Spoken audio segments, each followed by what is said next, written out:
Welcome back, everyone. We've got money advice for you this morning when it comes to where to put your hard-earned cash. Now, unlike the traditional IRA, contributions to a Roth IRA are not tax deductible, but there are some reasons you would maybe want to convert. And that's why we have Cynthia Fick joining us this morning. She is a certified financial advisor with Life Financial Planners. So thank you being here, Financial Life Planners. Thank you for being here with us. My pleasure. Good to be here. A lot of people may not know about a new option that expires at the end of the year that could really make a difference in their financial future. It can, and there's 5 million people that have IRAs out there, and a lot of them don't realize they have to make a decision by December 31st of this year. It's something that can really affect their retirement and then also their kids' finances over the year. So whatever you're doing, stop and pay attention to this because it can really affect you going forward. Let's first talk about what the difference is between a traditional Roth and a IRA Roth. Okay, the difference between a traditional IRA is that you put money in the IRA, it grows for you tax deferred, and when it comes out, that's when you pay taxes on it. So you will have to pay taxes on it at some point. When you withdraw. Exactly. Okay. And they will make you start withdrawing at 70 and a half. Okay. Now the difference with a Roth IRA is you put the money in, you don't get an immediate tax deduction, but then it grows for you tax-free and comes out tax-free. And then it passes on to your beneficiaries, so they have this big pool of tax-free money. So what's happening in 2010, I'm jumping ahead on this because it's very exciting, is that used to, if you made over $100,000 a year, if your adjusted gross income was over $100,000, you couldn't convert from a traditional IRA to a Roth IRA. Okay. But now that limitation's off.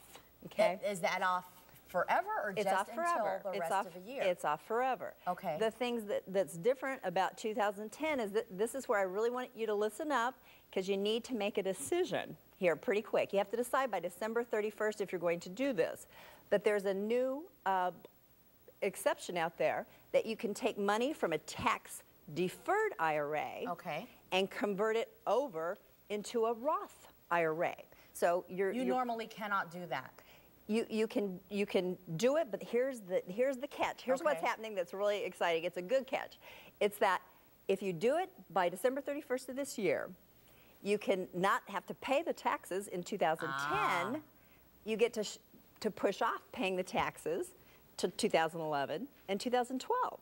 So we can spread out those payments? You can. It's a really good time, and so you need to think about this because you would basically, in a sense, just to use a farming example, you'd be paying taxes on the seed so that you didn't have to pay taxes on the crop at a future date. Yeah. Okay. So it's really important for you to sit down and do your homework and decide if this makes sense for you right now. Okay. So. Now, for the viewers who are like, okay, I have not even started investing and I need to get into that, what are some of the considerations? Because right now, with the way the economy is, so many people are just, you know, living check to check and trying to make ends meet. So that extra money, people say isn't there, but you say, you know what, even if it's just a little bit, putting something away makes a difference. You can find just a little bit extra. I mean, for as little as $25 a month. And who can't just maybe cut out, you know, going out to McDonald's one night or something with your family and start investing that in something like a mutual fund? A Roth IRA is a great way to go because, again,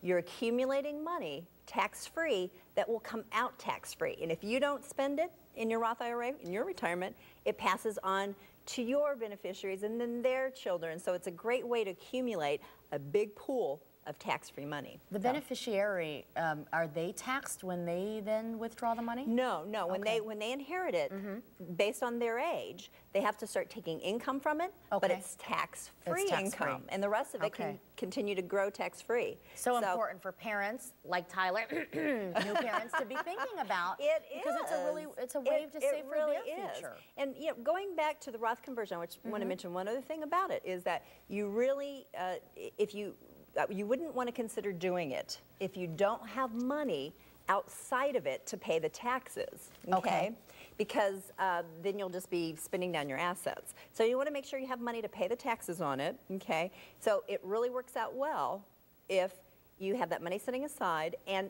when you do pay the taxes on it, it doesn't pop you up into another tax bracket. You have to look at that. So again, do your homework very carefully. You don't have to convert all of your IRA. You can convert part of it. Yes. Figure out what the amount is, that if you divided that amount over the 2011 income and 2012 income, Okay. it won't pop you up to that next tax bracket. But do your homework.